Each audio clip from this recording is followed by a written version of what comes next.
jogando contra a melhor equipe do futebol brasileiro e por que se não, né, da América do Sul, uma das 10 mais qualificadas também do futebol mundial. O Goiás acaba perdendo aí por 3-0 para o Palmeiras fora de casa, uma derrota compreensível para um time que, por exemplo, não teve uma criação de jogadas com seu camisa 10, além disso sofrendo um gol numa marcação muito errada na primeira bola no fundo das redes, né, pelo Mike, e também a marcação de um pênalti muito contestável, não tem como, né, dizer que a arbitragem não interferiu no decorrer da partida, na bola que encostou ali na mão do Caetano, o cara de costas ainda, certamente uma ocasião que não marcaria para o Goiás. Enfim, é o time que eu já havia comentado para vocês, não tem como a gente exigir que o Goiás vá para um jogo desse tão complicado fora de casa e busque sempre os 3 pontos. Fatalmente isso pode acontecer, mas no geral é o que a gente não costuma ver.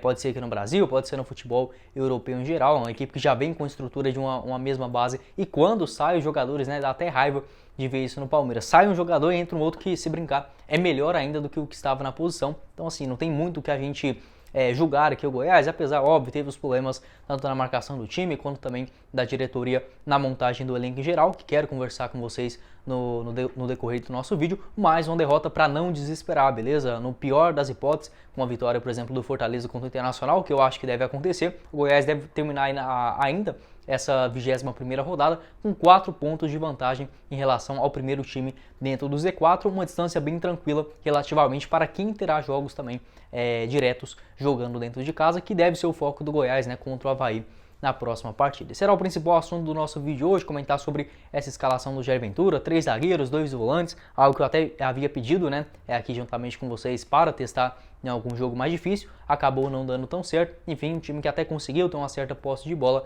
mas não engatou, né, não fez o principal, colocar a bola na rede e defender bem lá atrás. Só antes de começarmos, peço para você deixar seu like aqui embaixo, também se inscrever no nosso canal e ativar as notificações. Confira também os nossos outros vídeos aqui no YouTube do Goiás News, que eu gravei durante esse final de semana. Vou estar deixando na tela final para vocês acompanharem. Assim também como o nosso canal de cortes, o Cortes do Goiás News. Lá a gente separa os vídeos em pequenos trechos, em no máximo 3 a 4 minutos, direto ao ponto. Vou estar deixando o link aqui embaixo na descrição. Já vai lá e se inscreva por lá também. E aqui no nosso canal principal, pode deixar o seu comentário aqui embaixo, o que você pensou a respeito do jogo. Pode deixar só um comentário de um coraçãozinho, alguma coisa nesse sentido, que já ajuda demais no engajamento aqui na plataforma, combinado?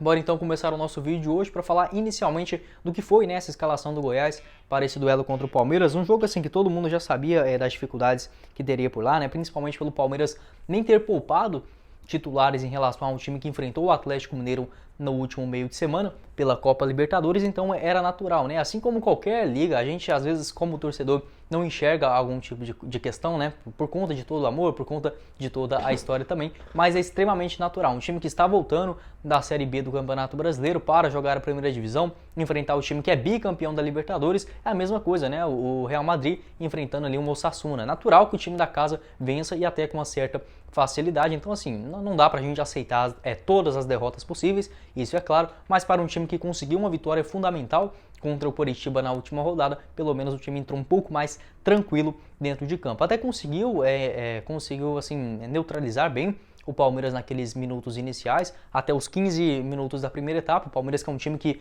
busca no comecinho do jogo, quando o time adversário está tentando adaptar ainda ao campo sintético, busca uma pressão muito grande, e o Goiás conseguiu até que se defender bem, né? O Tadeu só fez aquela defesa onde, uma finalização do Wesley, o Rafael Veiga tentou de cabeça, praticamente o único lance perigoso ali do comecinho da primeira etapa. A escalação com 3 zagueiros, eu até gosto, acho que é os 3 melhores zagueiros que hoje estão à disposição do Jair Ventura, o Lucas Alter na direita, o Reinaldo centralizado e o Caetano caindo pelo lado esquerdo, e com a saída do Vinícius, né, ele que acabou sentindo ainda na sexta-feira, né, ainda é isso, na sexta-feira, acabou que nem viajou para esse jogo lá em São Paulo, não tem informação ainda, mas a tendência é que ele fique pelo menos ali uns 7 a 15 dias fora, assim como foi, por exemplo, na lesão do lateral esquerdo Sávio, né? Enfim, então, com essa mudança, a tendência é que o Goiás entraria com esses 3 jogadores lá na frente, Vinícius, Dada Belmonte e o Pedro Raul, mas com a saída do Vinícius eu achei natural essa entrada também de mais um volante, ali para ajudar também na marcação, entrando no caso o Caio Vinícius, que fez dupla com o Matheus Salles. No geral, até conseguiram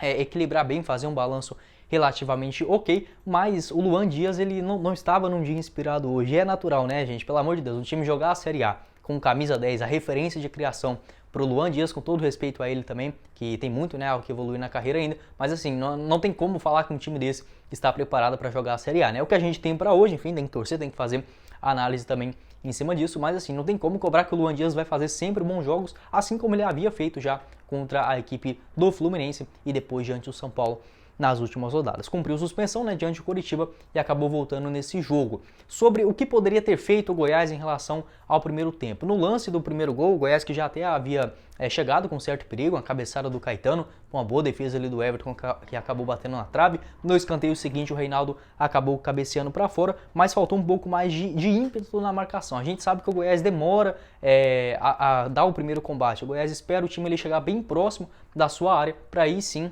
começar a dar aquele bote mais firme em buscar a transição. Mas quando o Goiás toma essa bola, está muito longe dos outros jogadores. Fica distante o Pedro Raul, fica distante também o Dada Belmonte, então o time não tem essa velocidade, não tem essa característica de algum jogador que pega a bola e consegue arrancar, e o Pedro Raul também fica muito sozinho lá na frente. Até mesmo o lance do primeiro gol, o Goiás que até o Palmeiras é um time que tem essa característica de deixar relativamente o time adversário com a bola, tanto é que o Goiás teve 43% de posse de bola contra 57%, então assim, não adianta o time ter a posse de bola se não tem jogadores com aquelas características, com uma certa habilidade para conseguir atacar um time tão qualificado, e a defesa titular, obviamente, do Palmeiras com o Luan e o Gustavo Gomes. Então assim, fica muito difícil, né? O time até tem uma ambiçãozinha ali de chegar na frente, mas se perder a bola, dá um contra-ataque quase imortal, né? O Dudu é muito bom naquela arrancada, a marcação do Goiás ficou muito distante, tanto do Dieguinho lá no lado direito, que não foi em cima do jogador, né? Do quem estava com a bola,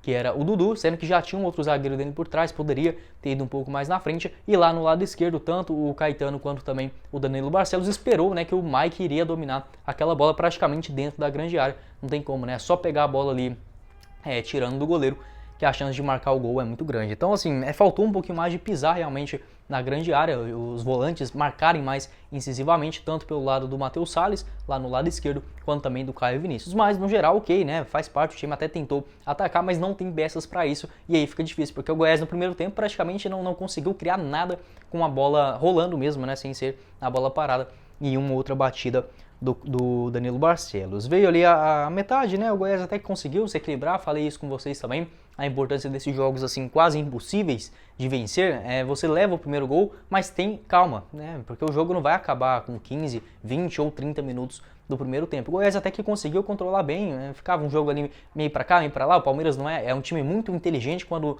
busca um contra-ataque ou algo nesse sentido, mas não é um time que vai dar ter um brilho muito grande em relação, por exemplo, a toque de bola. Então ficou aquele jogo meio morno até chegar a marcação do pênalti, que convenhamos, né, gente? Pelo amor de Deus, como é ruim essa arbitragem aqui no Brasil, né? Então a CBF, a gente sabe também que os árbitros não são diretamente responsáveis por isso, por não ter, por exemplo, uma formação, uma capacitação ou até mesmo um treinamento básico para esse tipo de lance, que qualquer coisa, qualquer tipo de jogada como essa é interpretada de uma forma dependendo do juiz, né, melhor dizendo. Então, praticamente, o quinto pênalti dos últimos jogos do Goiás teve em todos contra as equipes de São Paulo, jogando fora de casa, contra o Corinthians, contra o São Paulo, contra agora também diante do Palmeiras. E se a gente pegar os jogos mais recentes, praticamente todos os jogos têm pênaltis contra o Goiás. Foi assim contra o Juventude, diante também o Atlético Paranaense. Então, assim, é muito complicado. Aquela bola que bateu na mão lá do Samuel Xavier contra a equipe do Fluminense dentro de casa, um pênalti que claramente, se fosse ao contrário,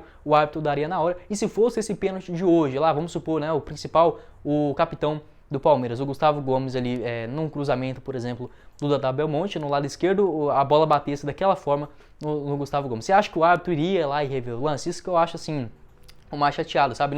Não é em relação a dar ou não pênalti. Beleza, pode ter cada um a sua interpretação, apesar de ser muito polêmica também aqui no Brasil. Mas certamente, se fosse contra o Goiás, né, se fosse a favor um pênalti desse para o Goiás jogando fora de casa, certamente o VAR nem chamaria o árbitro principal lá no monitor, né? Então, assim, é uma coisa complicada demais, favorece muito, né, as equipes que já não precisam disso, né? O Palmeiras já tem um baita time, um baita elenco, e muito por conta de méritos também, vem sendo bem organizado nos últimos anos, já está ali numa região muito melhor também, né, na questão econômica, falando assim, né, sobre as regiões mais antigas do país, então já tem todas as vantagens do mundo para enfrentar outros clubes da região, por exemplo, dos times que são menosprezados, né, pela Globo, Centro-Oeste, Norte, Nordeste. Para eles não existe futebol nessa região, até mesmo em alguns do Sul, né, Paraná e Santa Catarina, enfim, e ainda precisa desse tipo de arbitragem. O Tadeu, que geralmente não pega pênalti, nessa até tentou o lado esquerdo, o Rafael Veiga, que vinha errando as últimas cobranças, bateu ali no meio do gol e converteu 2-0, né? Então ficou aquela impressão assim, se tivesse um time um pouquinho melhor, poderia ter usado uma criação de uma outra jogada, né? Até mesmo para a segunda etapa foi mais ou menos essa mesma impressão, até tinha o controle da bola, conseguia uma outra jogada individual, mas falta muito um cara ali, um camisa 10, teve até mesmo voltando ali para o segundo tempo, que o Goiás tinha 3 centroavantes e ninguém jogava bola na área, porque não tinha essa qualidade, né? Tanto do lado do Danilo Barcelos ou até mesmo no meio de campo, enfim, um time que parece que não treinou nessa possibilidade, sendo que ela era muito grande, de estar perdendo para o Palmeiras fora de casa. Voltando para o segundo tempo, o técnico Jair Ventura fez apenas uma mudança, que no caso foi a entrada ali do Renato Júnior, né, na vaga, se eu não me engano, foi do lateral esquerdo, né, vou até conferir aqui para vocês agora. Renato Júnior que até conseguiu ali prender uma outra bola, mas não fez uma partida assim para mudar a história do jogo, né, um time que realmente ficou sem muitas opções lá na frente e certamente sofreu por conta disso, de não ter uma criação no meio de campo. O segundo tempo até o Goiás começou relativamente ok, não estava sofrendo tanto assim, teve muita dificuldade para deixar a bola no chão. O único lance que o Goiás fez isso, até anotei aqui, foi com o Dieguinho, ainda mais ou menos com uns 13 minutos de jogo da segunda etapa, onde o Goiás conseguiu ali colocar uma bola no chão e fazer uma jogada ensaiada, uma jogada de triangulação após o Pedro Raul escorar, né? O Dieguinho acabou pegando muito mal na bola, mas foi o primeiro e o único, praticamente isso, né? O primeiro e único lance que o Goiás tocou a bola de pé em pé. Sei da dificuldade que é a partida, né, contra o Palmeiras, mas dificilmente tem jogadores com essa característica, com essa qualidade de fazer esse tipo de jogada. Quem entrou pro Renato Júnior, né, na vaga do Matheus Salles, ele acabou dando espaço para o centroavante que entrou na segunda etapa. Então o Goiás acabou ficando um pouquinho mais exposto, era natural essas descidas também do Palmeiras, muito perigosas no contra-ataque, um estilo de jogo que gosta, né, de atuar o técnico Abel Ferreira, principalmente ali no lado esquerdo do campo, com o Danilo Barcelos, que até conseguiu fazer uma partida aceitável. Mais ou menos ali com uns 20 minutos da segunda etapa, 25, entrou o Felipe Bastos na vaga do Luan Dias e também o Nicolas no lugar do Danilo Barcelos. O Caetano caiu lá no lado esquerdo e ficou ali na frente, né, 3 centroavantes, Renato Júnior, Pedro Raul e também o Nicolas, e nenhuma bola conseguiu chegar neles em condição de finalizar, né? Então assim, é inacreditável, né? O quão nossa senhora, é limitado demais esse elenco do Goiás. Pode até ser normal isso dos times, né, obviamente saindo da Série B para a Série A, mas você pega qualquer outro time, um Juventude, o América Mineiro, ou até mesmo o Avaí, pelo menos tem um cara ali para jogar essa bola na área ou para tentar uma jogada individual no meio de campo. O Goiás, principalmente quando o Dieguinho atua na lateral direita, fica muito duro, muito centralizado ali no meio de campo, sem ter nenhuma jogada mais diferente. Até que o Felipe Bastos entrou bem na partida, ele é um cara muito inteligente, consegue dar uns passes mais interessantes, né, ou até mesmo mais perigosos, acalma o jogo, bate bem na bola parada também, mas é um jogador que já tem, né, os seus, se eu não me engano, 33, 34 anos de idade, a intensidade é muito baixa, é muito lento e geralmente quando entra no segundo tempo sempre leva esse cartão amarelo por não conseguir acompanhar o ritmo geral da partida. O Goiás até teve uma chance perigosa com o Renato Júnior, que acabou finalizando de perna esquerda aos 26 minutos. O Goiás já até merecia ter feito um gol nesse jogo, tá? Acho que é um time que precisa de tão pouco para colocar as bolas na rede. Hoje já teve a cabeçada, por exemplo, do Caetano, que bateu na trave, teve também o chute ali do Renato Júnior, que passou bem pertinho na esquerda, o Dieguinho também que pegou muito mal para fora. Enfim, se uma bola dessa cai no Pedro Raul, certamente seria gol, né? E aí no segundo tempo, ali já na reta final, o Tadeu já havia feito uma bela defesa na cabeçada, se eu não me engano, do Flaco Lopes, e depois um chute ali do Atuesta, que para mim o Tadeu foi mal no lance, tá? Acho que até teve uma qualidade boa do chute ali, foi uma força muito forte também, né? Muito grande, e a bola veio alta, mas parece que o Tadeu foi muito displicente na bola, acho que poderia ter atacado ela com um pouco mais de força. Enfim, já não mudaria tanto o jogo, né? Mas fica muito mais feio um placar desse de 3-0, que é merecido, ok? O Palmeiras jogou mais, o Goiás não teve força, foi prejudicado, obviamente, pela arbitragem, mas a gente considerar ali até algumas chances que o time perdeu, enfim, acho que poderia ter conseguido um placar um pouquinho menos feio. Acho que empate ficou bem longe do Goiás merecer nesse jogo lá em São Paulo, né? Agora para a sequência do ano. É uma derrota, como falei para vocês, normal, né? Não tem como, só se você for muito maluco ou tiver um time muito bom para garantir 3 pontos contra o Palmeiras fora de casa, antes, né, obviamente, da partida começar, quando tá ali, todo mundo quer vencer o jogo, mas a gente entende da dificuldade, enfrentando uma equipe muito mais qualificada, não deixar o ambiente ficar ruim, abalar. A gente sabe que os jogadores já têm consciência disso, né, em relação às partidas mais acessíveis de pontuação, como vai ser essa contra a equipe do Avaí. Havia comentado isso, inclusive, na eliminação da Copa do Brasil, onde aí é outra história, né, é mata-mata, a gente tinha uma certa vantagem por jogar dentro de casa, contra um rival também direto e mais acessível do que, por exemplo, um Palmeiras da vida, né, mas aquela derrota por 3-0 acabou abalando bem mais do que eu acho que pode ocasionar os jogadores nessa semana, né, seguir bola em frente, fez uma boa partida contra o Coritiba, né, venceu, que é o mais importante, e agora é normal essa derrota também fora de casa para o time que é o líder da competição, vai ganhar até com as 5, 6 rodadas de antecedência e é o bicampeão da Libertadores. O que a gente pode fazer, né, contra um time desse e com a diretoria do Goiás também, que deixou e está deixando muito a desejar nas contratações. Para a sequência do ano, não deixar realmente essa derrota que muda os caminhos do Goiás ou algo nesse sentido, é buscar o máximo de pontuação nesses jogos contra Avaí e Atlético Goianiense, que é os dois próximos, né, dentro de casa. Não acho que o Goiás vai vencer os dois, se for para mim apostar num palpite, é uns 4 pontos que o Goiás vai conseguir, já estaria até ok, já que vai ter o jogo também contra o Atlético Mineiro fora de casa, mas vamos supor, se o Goiás não venceu o Avaí, aí vai ter que pelo menos buscar um pontinho contra o Atlético Mineiro. Eu sou bem cauteloso nessas previsões, né? Eu não gosto de falar, o Goiás vai ganhar do Avaí, vai ganhar do Atlético Goiano, vai ganhar do América, do Juventude, do Fortaleza, de jeito nenhum, tá? Não vejo o Goiás ganhando todos esses jogos de forma alguma, mas é ter aquela consistência, jogo a jogo, buscar uma pontuação. O Goiás que tem uma média de 4 pontos a cada 3 partidas, ou seja, o Goiás perde uma, ganha outra, empata uma. Ganha uma, perde outra, empata outra. Então tem uma certa consistência, é manter isso para a reta final, que dá para passar longe um pouquinho, né, dessa zona de rebaixamento. Para a diretoria, obviamente, não dá para o Goiás continuar com um time desse na Série A, a gente sabe da dificuldade, beleza, não vai ser uma derrota que vai mudar tudo, mas precisa urgentemente de pelo menos, não precisa trazer meio time como a gente era necessário, mas a gente vai acostumando, infelizmente, com essas posturas da diretoria, né, falando que não tem dinheiro.